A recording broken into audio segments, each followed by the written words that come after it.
Hey guys, and welcome. Thank you so much for stopping by. I just wanted to let you guys know something. For the last 3 days, I've been feeling pretty ill, and I'd rather make you guys a quality video than a badly made one. I appreciate that you all come here to predominantly listen to me, and I am so profoundly grateful for that. But please understand that I need time to rest and recover to continue making the content that you enjoy. I'm hoping to have a video on human trafficking tomorrow done by me, so look out for that. But in the meantime, I hope you can enjoy this fantastic narration by Mother Creepypasta. I love deep sea stories, and I can't express how amazing this story and her narrations are. I suppose that the best way for you guys to find out is to listen for yourselves. So get comfortable and let the darkness take control. The ocean has its silent caves, deep, deep, quiet, and alone. Though there be fury in the waves, beneath them there is none. Over the course of the last few weeks of training, I'd memorized nearly every facet of the Tuscany. Every dial and every readout, and every knob and screen and nuance of structure. And the quality of the personal submarine's craftsmanship never ceased to astound me. It was a remarkable feat of engineering, this little beast. Designed with such care that even the equipment on the hull could withstand more water pressure than the sea could muster up at any achievable depth. It was my Pegasus, my Trojan horse, my very own Apollo 11.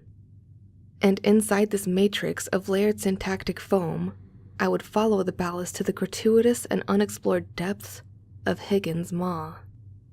I began the separation sequence, and the deep diver fell away from the escort and dipped beneath the surface of the Pacific with silence and grace, and a few knots of speed. And then I was consumed in a whole new world, albeit one I'd frequented, that of the sea. Schools of fish swam on by me, and when their cloud passed through a sunbeam, it glinted silver, and beneath them swam rays that rolled their wings to the beat of the current, and out in the rocks crawled the crustaceans, and sat the plant life that spruced up all the whitewashed stones there like holiday ornaments. But I had an appointment to keep, and the oxygen tank was a demanding clock. So I dove right on past the old reef, and out into the open waters where the seabed couldn't be seen for many, many miles yet.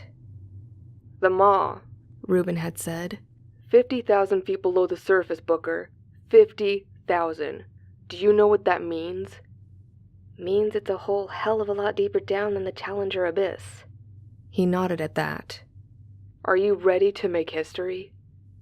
Was I? I thought I was. I'd prepared for this lonely dive and nothing else for some years now. It was the culmination of a lifetime of work and study in the field, and so tight was its grip on my mind that I often dreamt of it in my sleep, of what I'd find at the bottom, and what it would mean, and what monstrous things might take offense to my presence there. No. I shoved the thought aside. Tuscany was all the protection I needed in that regard. It offered technology on the bleeding edge in lieu of a heavy hull, and that was enough to withstand enough water pressure to crush bones beneath skin and inches of steel. What animal had jaws more powerful than the ocean itself at fathom? So I hit the thrusters, and down I went, like a bullet to the pinch. I eyed the depth meter as much as I did the sea. 100 feet. 200. Sharks and turtles and uncountable fish swept past me. 300 feet. 500 feet. 700 feet. 1,000. 1,250. The inverse height of the Empire State Building. 1,500. 16. The water began to blur and grain up and darken as the sunlight struggled to push on through. 2,000. 25. 3,000. 32, where the light no longer shines. And soon all the light I had to spill to the path ahead and down were the lights of the Tuscany. I continued the descent for hours.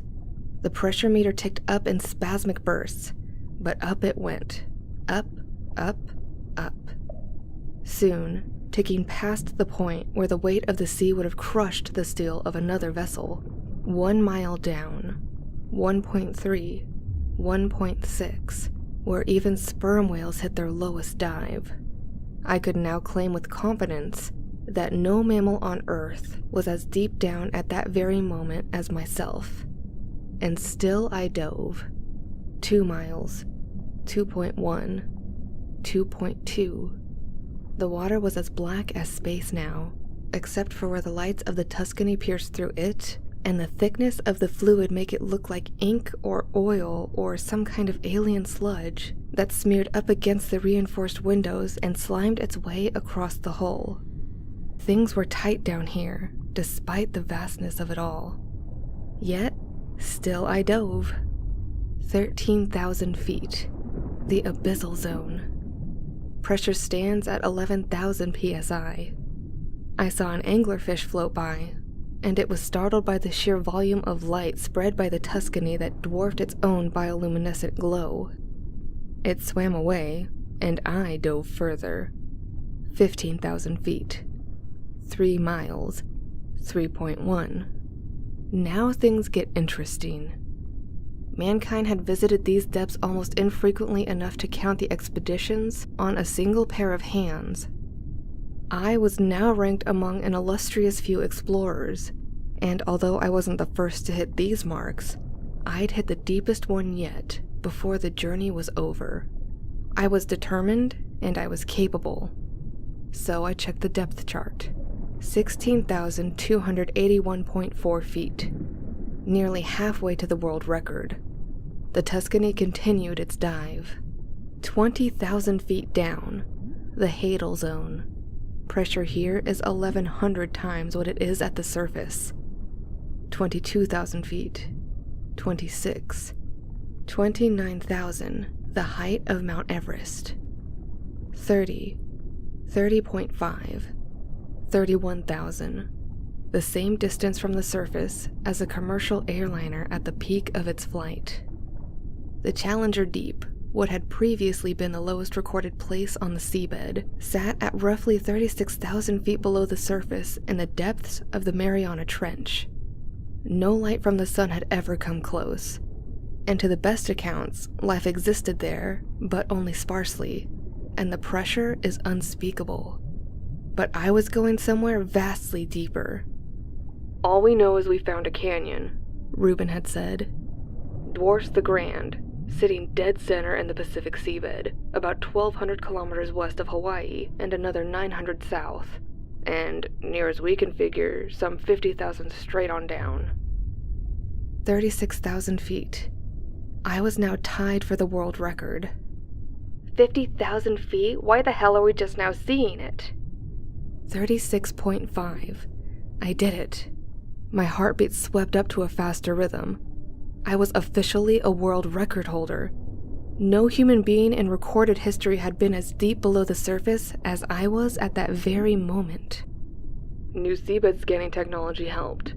It gave us a more detailed topographical map of the hydrosphere than we've ever had before. And once we got the results back, we took a look, and there it was, just waiting for us, inviting us down.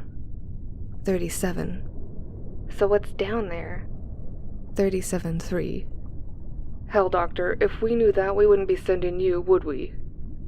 37.9. I suppose not. 38. 38.5. The awful spirits of the deep hold their communion there, and there are those for whom we weep. The young, the bright, the fair. Higgins' Maw, according to the best information available to me at the time of departure, is a pit, roughly a full kilometer across. It begins at approximately 46,000 feet below the surface, and it is estimated to bottom out at Higgins Deep, a small valley that sits at its base, some 5,000 additional feet below that. The Maw is the largest and deepest such formation in the hydrosphere, and yet its dimensions and location are the only things concretely known about it. That, of course, is where myself and where the Tuscany come in. 43,000 feet down, I hit the floodlights underneath the Tuscany, and the glow washed over an alien landscape that likely hadn't been seen in over 1 billion years.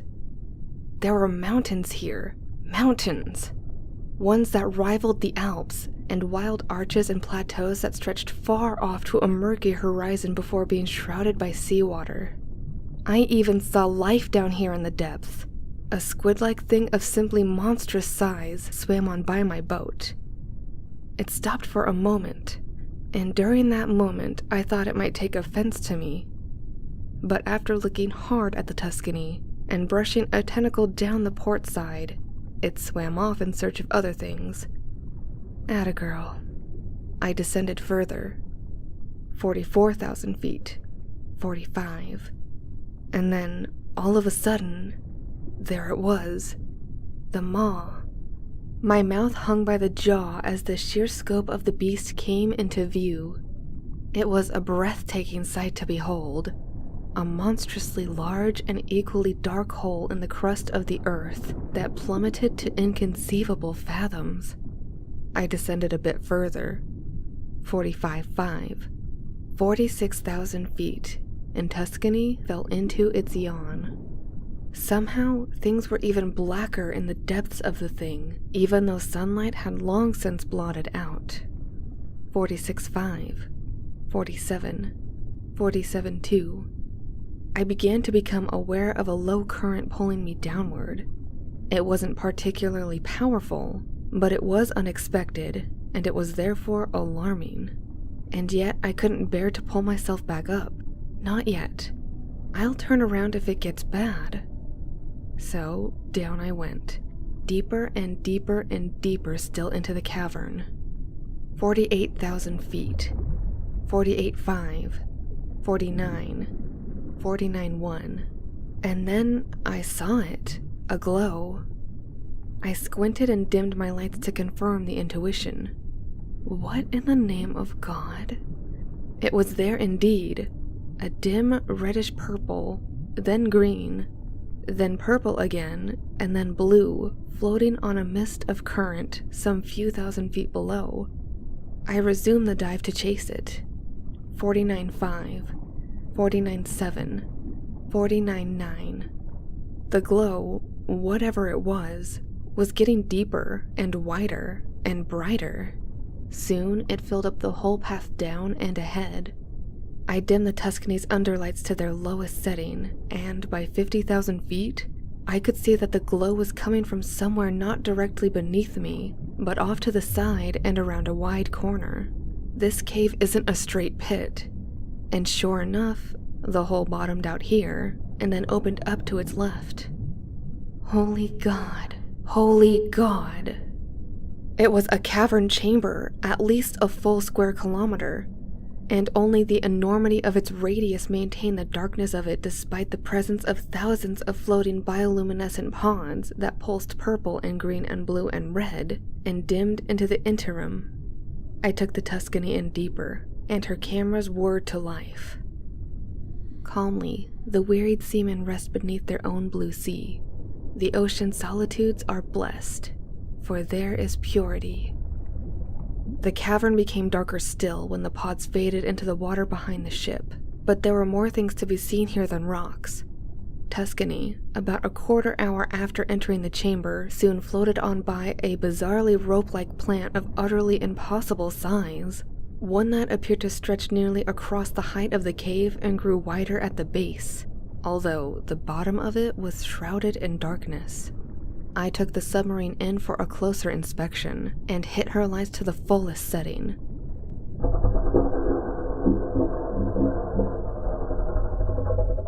My heartbeat slammed. There were suction cups on it.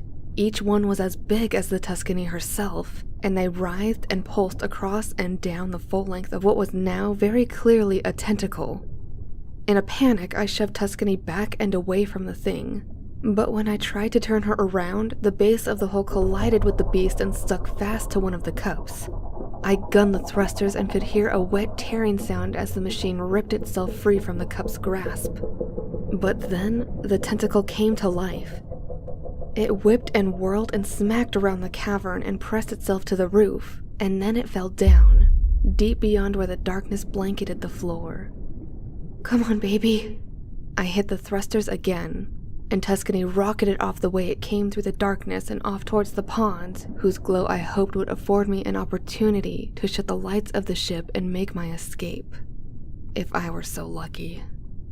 But very soon I began to hear and feel the movement of something unspeakably titanic rolling across the floor of the chamber. It rumbled and thundered and shuddered and shook, and soon clouds of dirt and rock flew up out of the black pitch and blanketed the view forward, and I could hear boulders smack against the ceiling of the cave before sinking again to where they'd been.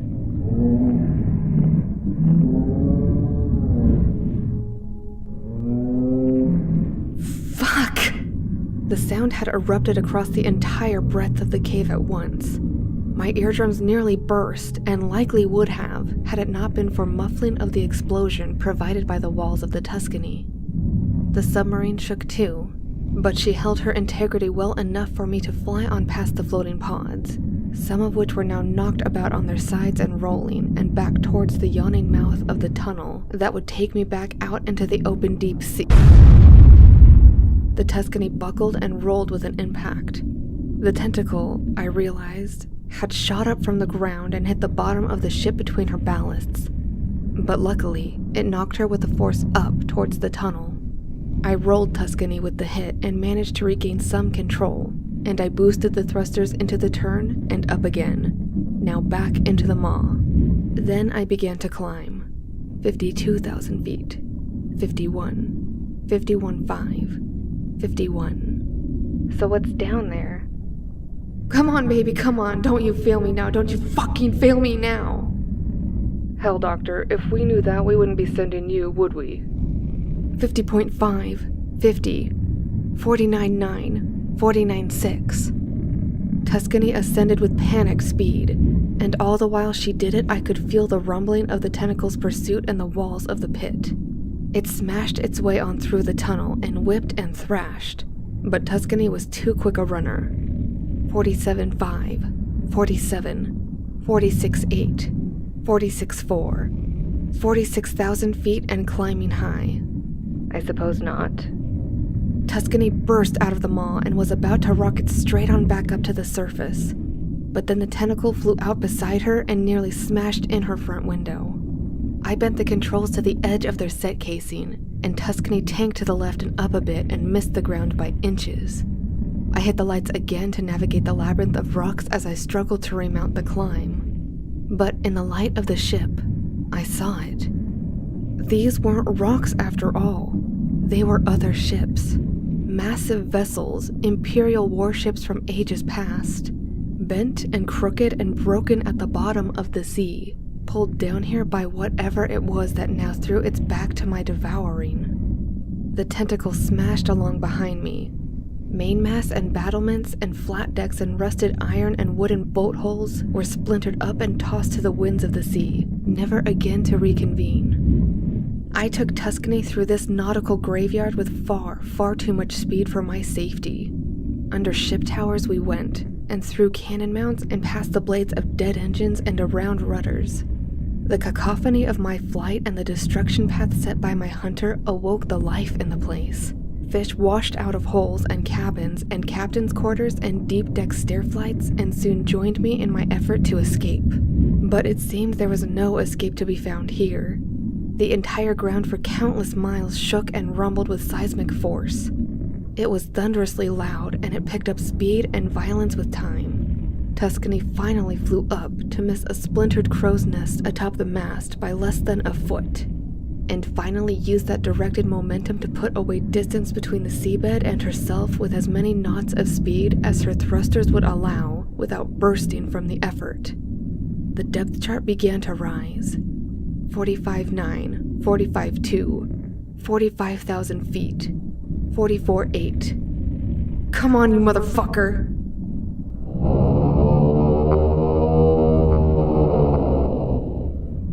The water itself seemed to shift the sound. And then, out of nowhere, Tuscany was no longer the only thing spilling light to the abyss. An orange glow flashed across the sea, and for an instant illuminated nearly the entirety of its vastness. Then it blinked, and then flicked on again and stayed active. I shut off Tuscany's lights to preserve every molecule of power for the ascent. 44-2, 44, 43-7. Beside me in the glow, I could make out other creatures retreating too, ones of spectacular size. Again, that mankind had never catalogued, and that I, sadly, would not have time to. There were bus-sized shaped manta ray things, wrapped up in cloud wisps of transparent jelly, and even that squid the size of a building, all flying upwards in mass panic. And I led the charge. 43-1, 42-8, 42-3. 42. I looked behind me and down through the rear window. The maw had moved. It was alive. God almighty, I was in the Leviathan's throat. I was in its fucking throat. I saw its tentacled tongue lash out of the maw and collect enough fish to feed a small town. Tuscany rocketed ever upwards as the Leviathan whipped even larger tentacles behind it and gained speed with the force of a hurricane. The Leviathan opened its maw yet again and spewed forth its tentacled tongue, and with it, it whipped up several Olympic swimming pools worth of water into a gale-force maelstrom. The mammoth squid was caught in its fury, and then it vanished into the pit forever when the maw snapped shut with a thunderous, echoing snap. Tuscany, meanwhile, continued to rocket upwards and managed to escape the whirlpool by a foot. 39-5, 39, 38-7, 38-2, 38,000 feet and climbing. But the Leviathan pursued me relentlessly, riding on the flood of its own current. Its tentacles, each dozens of feet across and a mile long, beat the water back and tried to gain speed for their host. 37-5, 37, 36-4. Tuscany had proved her worth with speed, and the pressure gauge now fell in jumps. It remained in the red, and would for some time, but it was falling steadily, even as the depth chart rose. 29,000 feet, 28-3, 27-5. But the Leviathan hadn't given up the chase, not yet. I could feel it doubling its efforts. The displaced water rocked the Tuscany, and she buckled and rolled in the synthetic current. Then I heard the maw open up behind me, and the water begin to whip and swirl itself into a frenzy by the ocean load. I punched the thrusters to the breaking point. The encasing syntactic foam was pressed to its limits. The reinforced glass began to chip ever so slightly, but the chips broke into cracks, and those cracks began to crawl across the width of the windows. I checked the gauges. 20,000 feet, 19.8, 19.4, 19.3. The ascent was slowing. Come on, baby, come on, please, God, be with me, In the orange glow of the Leviathan's eyes, I could see how quickly the water was slipping by Tuscany and getting swept up into the maelstrom. The submarine began to sway port to starboard and shudder and shake. 17.4, 17,000, 16.9, 16.3, 16.1, 16,000.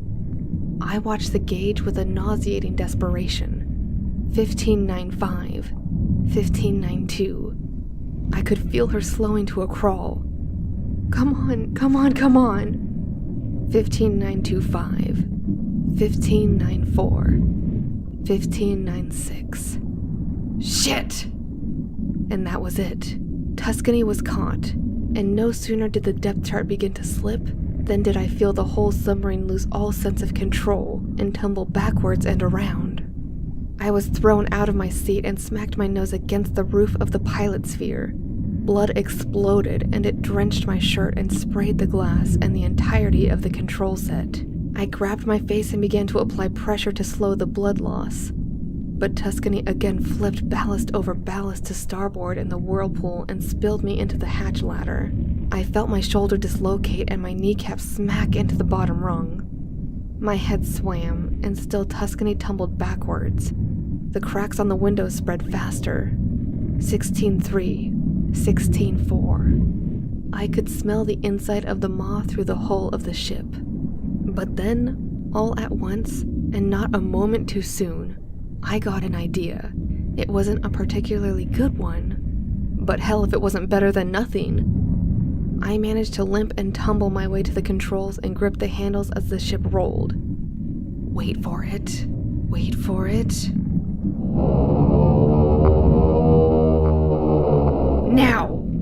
The sound of the roar was so close, every last control surface in the sphere rattled in its case. My eardrums rattled too. But then I flared up the thrusters again, full blast and at an angle, and the Tuscany shuddered and flipped and shook, and with fortune, fell straight out of the maelstrom with inches to spare. I felt the edge of the Leviathan's maw graze the starboard side, and the impact again sent me into the roof while the ship rolled end over end over end again. I smacked my ribs up on a dip in the alcove and fell back down into the seat, head first, and then out onto the floor.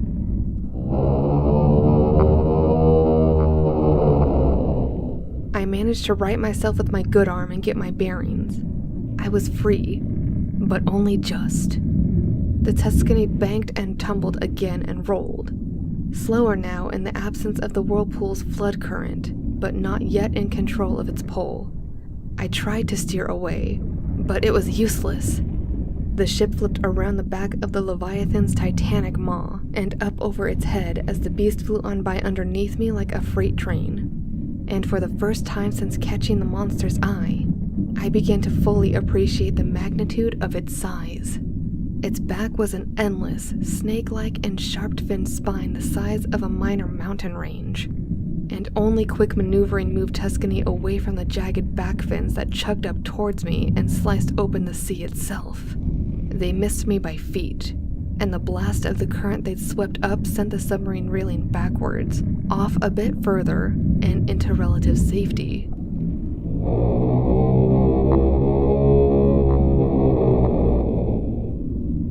I quickly dimmed the lights to their lowest setting and caught my breath as the full form of the Leviathan washed on past me.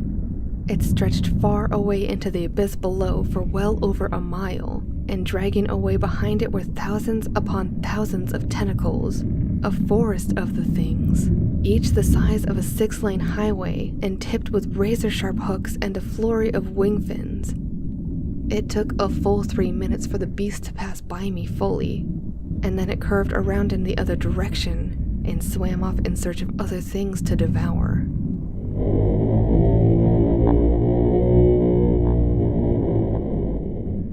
The form soon slipped away into the shadow, and then it was gone. I surfaced hours later, having allowed the battered Tuscany to take its time with the journey. She was solely responsible for my escape. My quick thinking be damned. A marvel of engineering indeed. Once I did break the surface, I dispersed a distress beacon and then promptly collapsed from exhaustion. Evidently, I was picked up by the Coast Guard some hours after that, a few hundred miles southwest of Hawaii, and pulled from the near wreckage of my submarine and taken to a hospital on the mainland. It was there I woke up a full day later. As I recovered, I heard some isolated chatter of tremendous seismic activity near where I'd been, and how the whole ocean floor had changed and moved and shifted form. But I couldn't care less. I told the bastards what I knew. And on top of that, they have the Tuscany, and they have all the recorded evidence.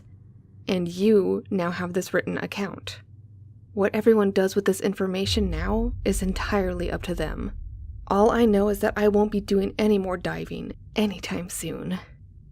I've come to a realization that mankind has more than enough space to expand throughout and live upon and thrive in, above and near the surface, and on land, and in the skies, and soon, hopefully, out there amongst the stars.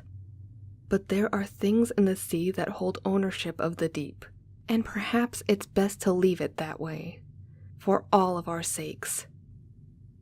The earth has guilt, the earth has care. Unquiet are its graves, but peaceful sleep is ever there, beneath the dark blue waves.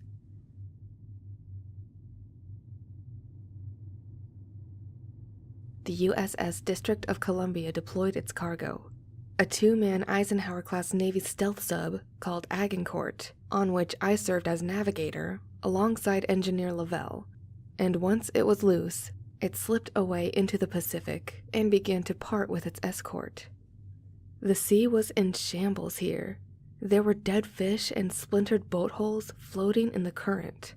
But it was far from unexpected. It was recently estimated, in fact, that since the Leviathan woke some months ago, it has critically disrupted over 400 trillion cubic tons of water, and all the life therein, and was becoming a potential threat to shipping lanes as well as naval operations. It has been classified for these reasons, and others, as a severe national security threat. And so, the Navy built the Agincourt on Tuscany's blueprint and selected Lavelle and myself to man it, and then instructed the pair of us to hunt down the Leviathan and lure it up from the deep, so the District of Columbia could move in for a swift kill without exposing herself in the chase. For some hours after we entered the sea, there was little else but quiet there and the hulking mass of the District of Columbia as it followed. But then even that faded into the seawater, and when it did, Lavelle and I found ourselves alone in the midst of the ocean. He descended the hatch ladder from the operations center and joined me for a moment in the sphere. So Latner, you're the nav. How do you plan on finding this thing in the middle of the ocean? I'm already tracking it. You see that? I pointed up at a corridor of seawater that was moving north and that carried on for miles. We'd been following it for some time. Lavelle pursed his lips. Didn't realize there was a draft that big out there. There wasn't, until earlier this morning. That Leviathan swam on down this way a few hours ago, and it left this as a little present for the two of us. Well then, we'll be sure to thank it. How much longer before we see the damn thing? Not long. Look at those fish.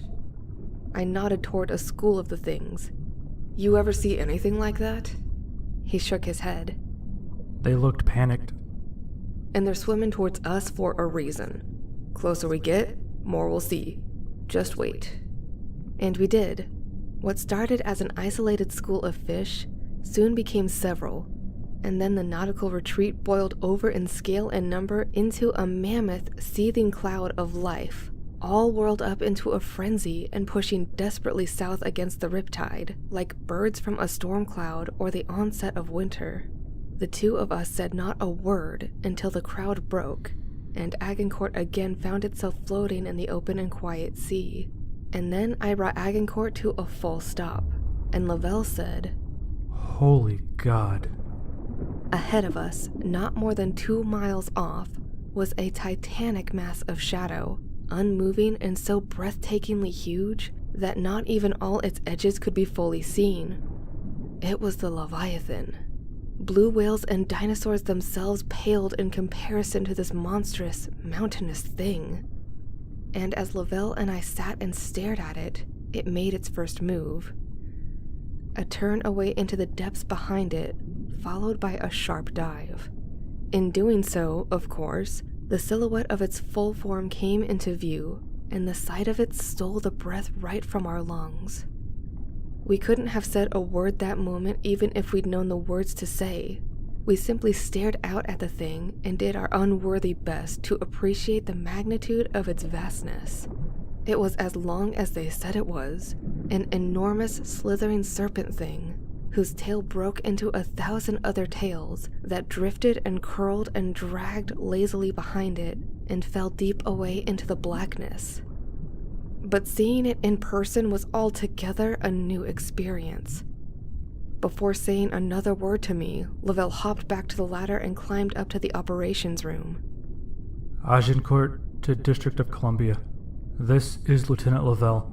We've located the Leviathan. 33.934 by negative 153.4570. We're given chase, but it's moving fast, and it's moving down. Look to the riptide. Advise that District follow our mark, but stand by to engage until we've brought it back up to you. I gunned the thrusters as he spoke and followed the slipping shadow away into the deep. 12 knots of speed. 12.2. 12.4. Agincourt crawled and then cruised, and then ran with all haste in pursuit of a monster. Lavelle came down the hatch ladder a few minutes later. District is en route. Making speed? She's moving, but she's not coming out into the open until we've got this fucker where she wants it.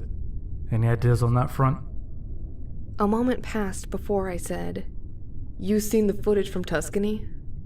Bits and pieces, yeah. Well, the pilot caught the Leviathan's attention, and it chased him straight up to the surface. But he made it, didn't he? Yeah, by the skin of his teeth from what I hear. Gave up deep diving altogether. What's your point? Point is, Agincourt's faster than Tuscany. If we can get the thing to chase us, we can outrun it, and then get District on its flanks.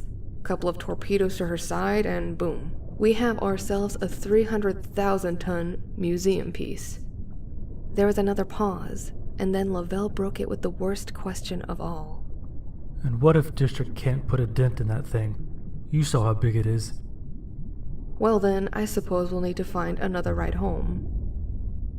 The Agincourt filled up her ballast and followed the Leviathan down into the depths of the Pacific, past where the water stopped the sunbeams at the gate. And before long, all that could be seen was nothing at all. From that point forward, it was the boat's humble capacity for sonar that kept us moving in the right direction, with an occasional nudge from the monster's own flood current. Lavelle broke a long silence. What's the plan? At the moment, I'm just trying to get the damn thing's attention. The closer we are to District when it notices us, the better. But as it stands, we're getting in too deep. Way too deep. And we were. By the depth chart, we just passed 15,000 feet, and we needed to get things turned around. Go ahead and strap yourself in. He did, in the passenger's chair behind mine. And then I hit the front lights and gunned the thrusters. What the hell are you doing? Like I said, I'm getting its attention. But then I stopped and eased back on the thrusters. The lights of the Agincourt spilled their glow to the whole of the abyss, and they found it empty. Where the hell did it go? I dialed up the brightness of the lights and brought the boat to a full stop.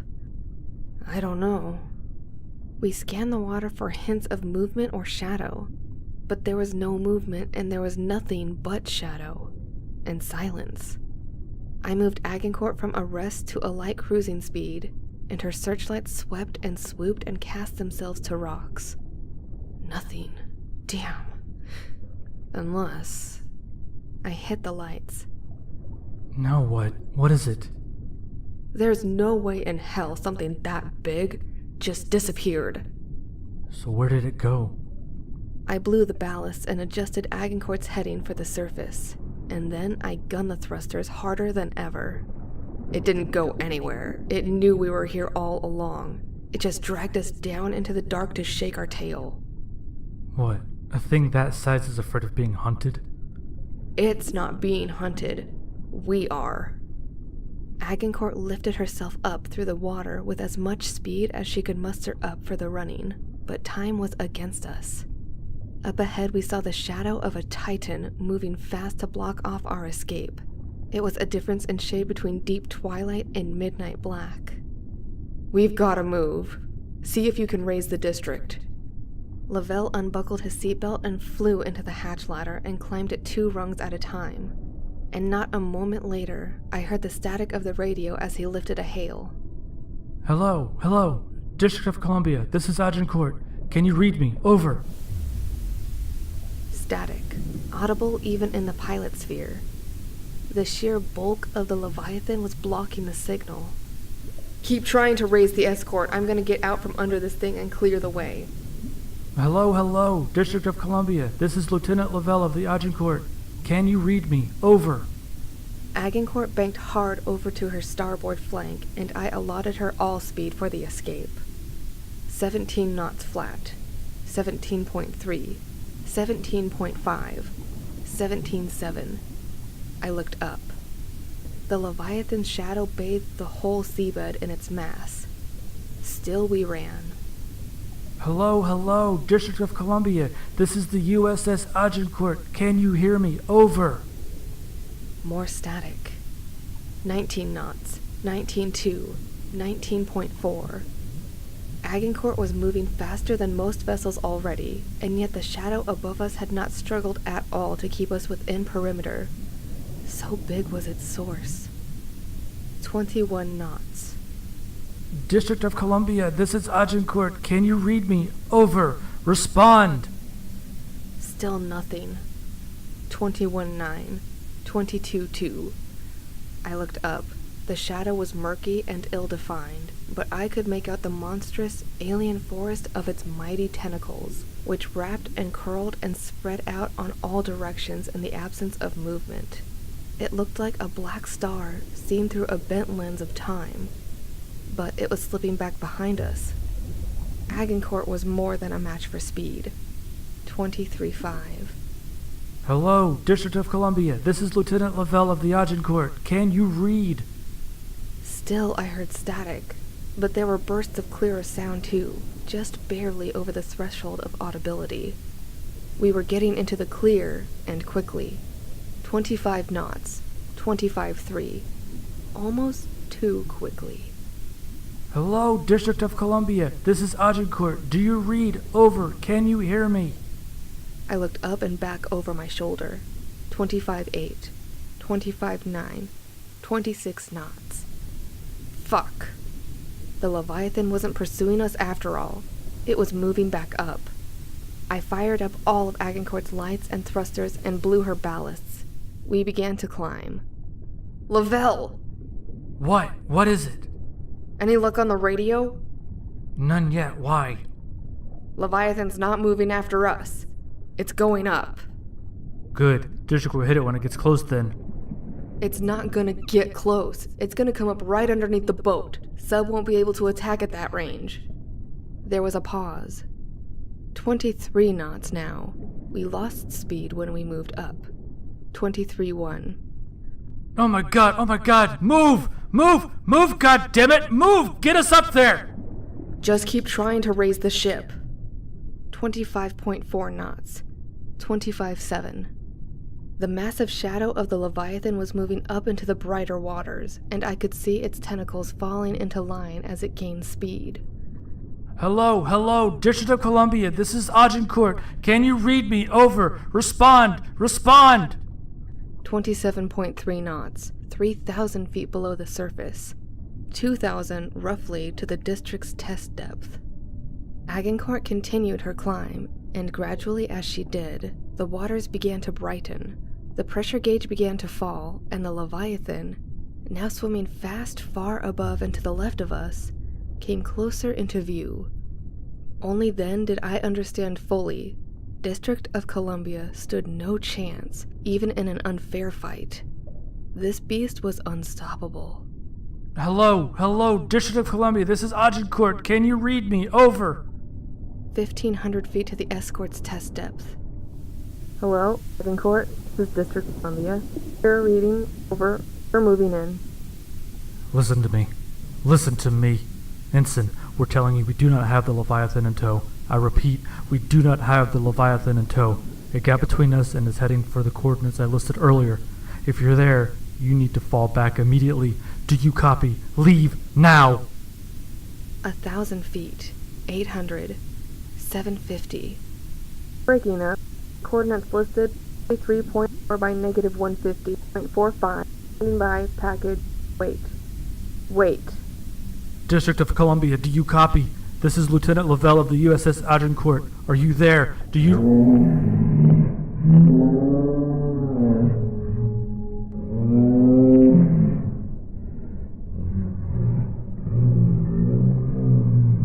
My heartbeat kicked up into my throat. I knew that sound. The roar of the Leviathan from the Tuscany tapes. Clearly, the beast had exhausted its usefulness for stealth, and that could only mean a single thing. Damn it.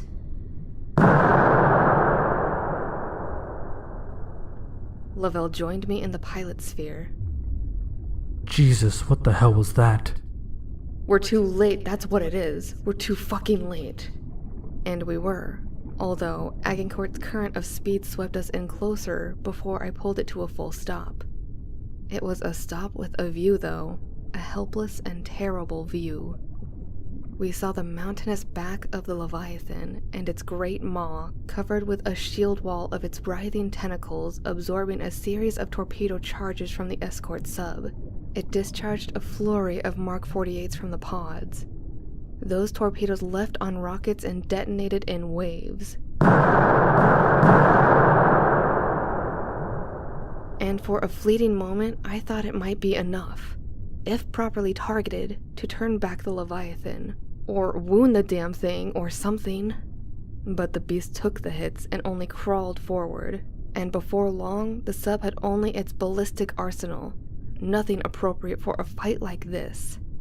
It began to throw its whole effort to a retreat, but an Ohio class is a hulking mammoth, 2 football fields in length and nearly 19,000 long tons of metal rivets.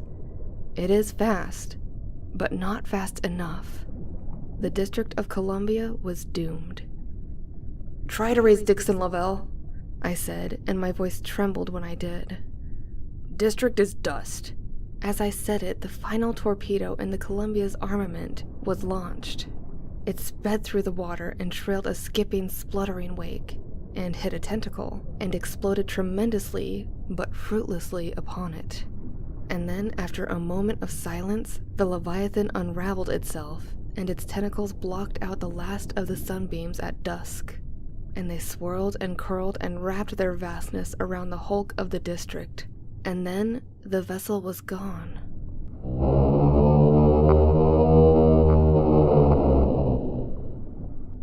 God damn it. I pulled Agincourt away from the feasting with all speed. 20 knots. 20.1. 20.4. Hello, USS Dixon. Do you read? This is Lieutenant Lavelle of the Agincourt. Respond. Over. 22 knots.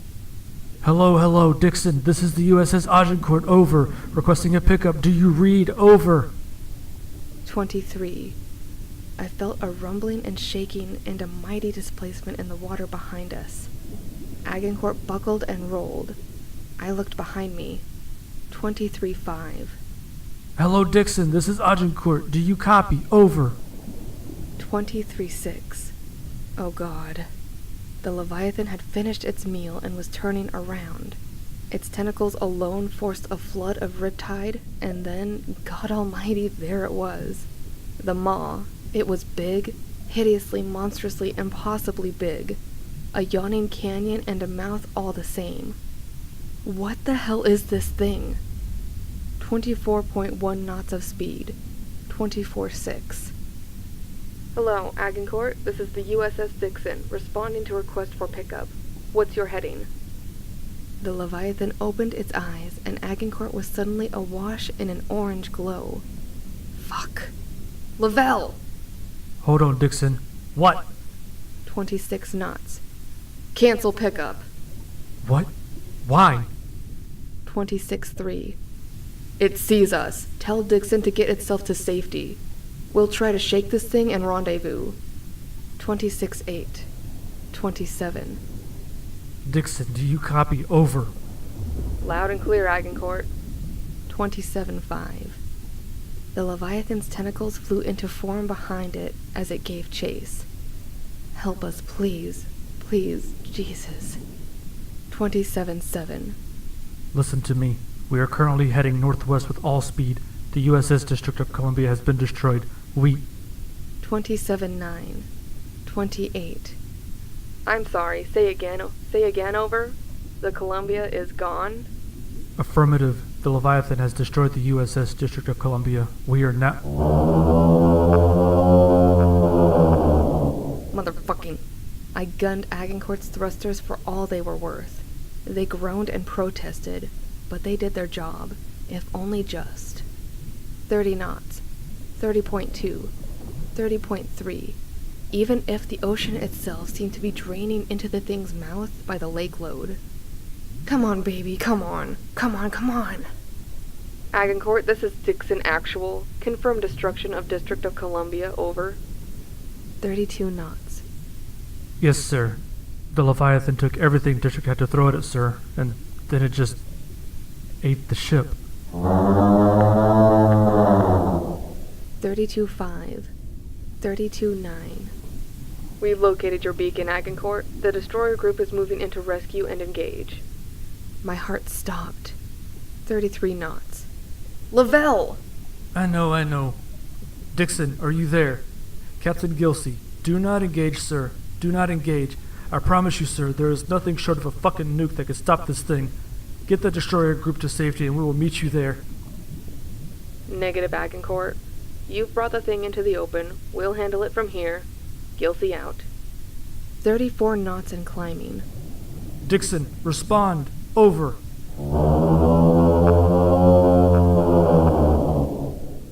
Agincourt flew admirably, but from the sound and from its own effort it rumbled and it shook, and it swam against the might of the current.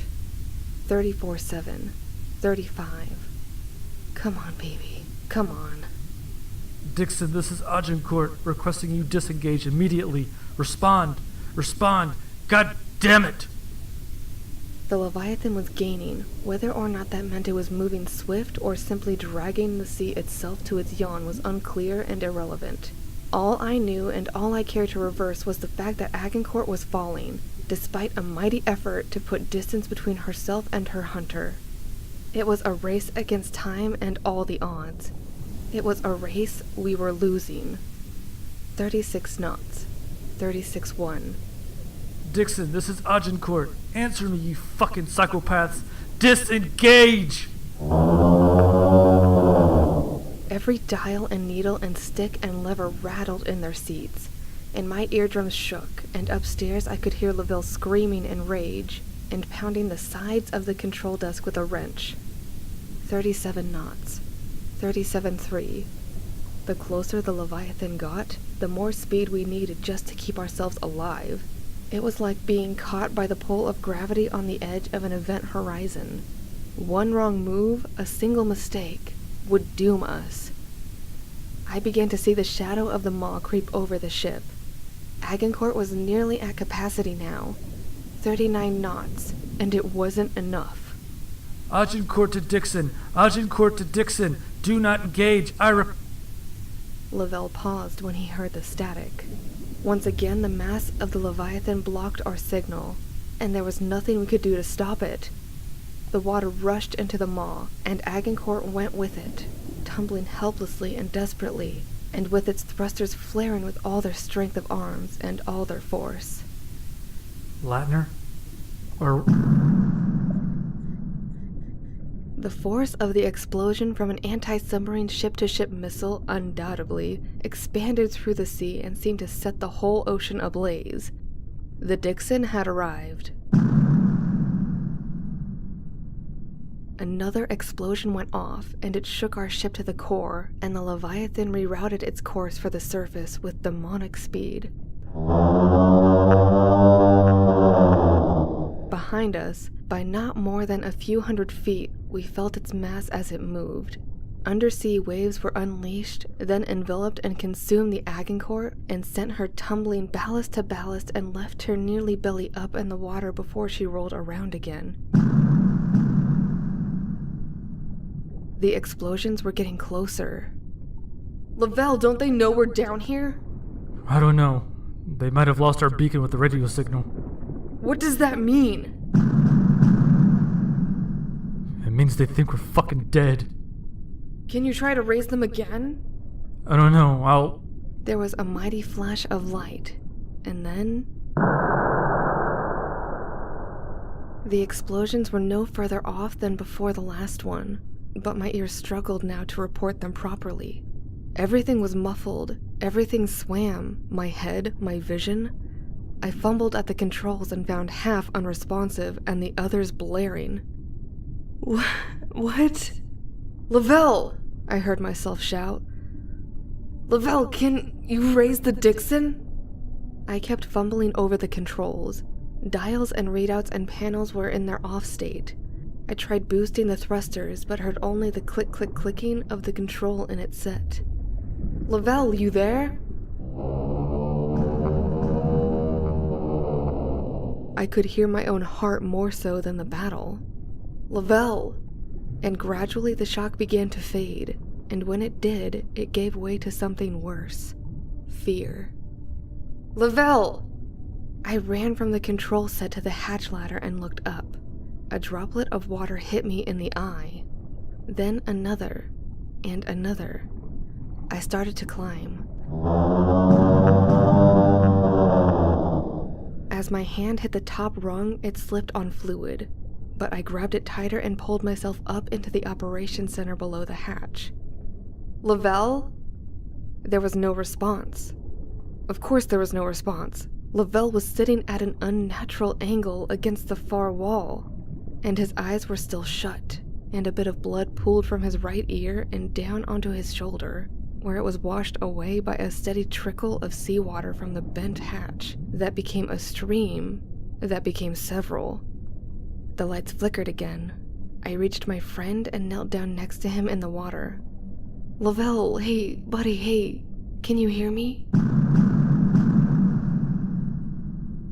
I heard naught but the slightest, quietest whimper, but it was drowned out by other sounds quickly, the roar of the beast. And then one far more ominous, even than that. I heard rushing water from down below. When I looked over the edge, I saw the ocean inside the pilot sphere, and it was rising to meet me, but I could only see it from a sunbeam that struck through the hatch. I grabbed a wrench. Lavelle, we're at the surface. I can see the sun. It's right there, buddy. That's home. Just sit tight, okay? I climbed up 2 more rungs on the ladder and swung at the hatch with a wrench. It bent up ever so slightly. I swung again. An inch of progress. The water crested the threshold of the operations room. Lavelle whimpered. Hang in there, buddy, okay? I swung up again.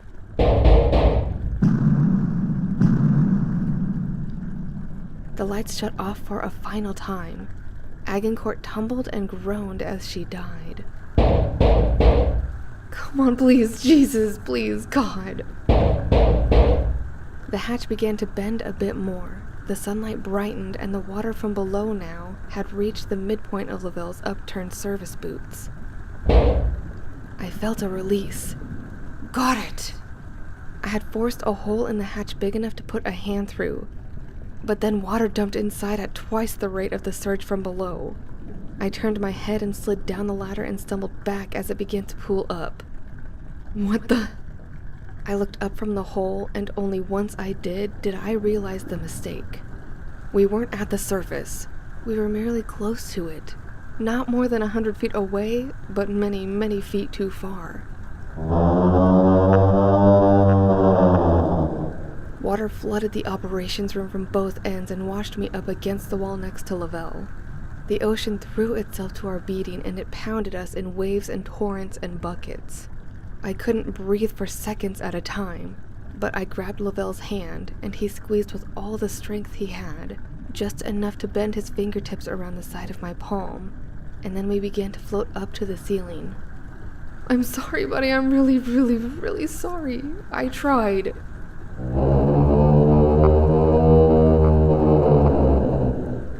I heard no more explosions from the battle not far off, just the triumphant roar of the Leviathan and the rush of water and my own ragged heaving, shaking breaths. I pressed my lips to the ceiling and sucked in all the air that was there to breathe, and then I could feel Lavelle slip beneath the surface, and the water tightened up around my chest, and then it was over my face. Then a shadow fell over the hulking bones of the Agincourt's hull, and I felt a slamming impact and a rush, and then...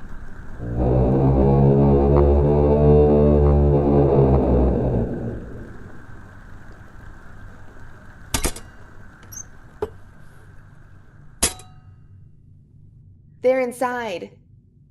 I opened my eyes up. They hurt, and I didn't know where I was. I didn't know when it was. I knew nothing at all, in fact, but I heard footsteps and saw a shadow, and then I felt something grab my shoulders and hoist me up. A bucket's worth of seawater fell from my shirt, hair, and face. You're okay. You're okay. Lieutenant Latner, is it? Hey, come here. It's okay. We're gonna get you out of here, okay? Ensign, tell the Eng we've got a survivor. Yes, sir. I don't know what. It's okay. Lavelle. What's that? Lavelle. I don't remember. I can't. I started crying in pitiful, racking, heaving, messy sobs. Hey, it's okay, it's okay. Can someone help me out here? And then I started to slip. Hey, I'm losing him. I'm losing him. And then everything went black. I woke up in a hospital bed. For more than a day, I was delirious. But once I came to, I was filled in, as I, in turn, was able to recall my story for a report. From what I was told, the following had happened. The Dixon had been destroyed, lost with all hands, along with its escorts and of course, the District of Columbia. All told, the Navy lost more than 700 good men in the operation. Among them was a lieutenant named David Scott Lavelle, in the deadliest day in the history of the Navy at peacetime. But I learned something else as well. Based on the impact mark along the Agincourt's wrecked hull, it is evident that after feasting on the Dixon, the Leviathan hit Agincourt and knocked her clear to the surface, where another ship, the Arleigh Burke destroyer, Tecumseh, found her rolling in the surf with a broken hatch.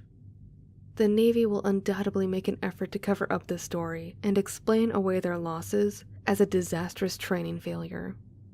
But I'll have no part of that, nor any further efforts to hunt down the Leviathan. No, this story needs to be told, for those lost men, and for Lavelle, and for you. Like the pilot of Tuscany before me, I've accepted the fact that that thing down there should not be disturbed, and neither should its home. For the love of God himself, do not venture far into the deep, deep pit of the wild Pacific, for all our sakes. Hey guys, it's Mort here, and thank you so much for listening. I can't express how much I enjoyed this, and I hope that you guys did too. Huge thank you to Mother Creepypasta for narrating, and to Immunity Zero who joined us for part 2. I've linked their channels on the end screen and in the description, so please check them out and show them some love. They really, really deserve it.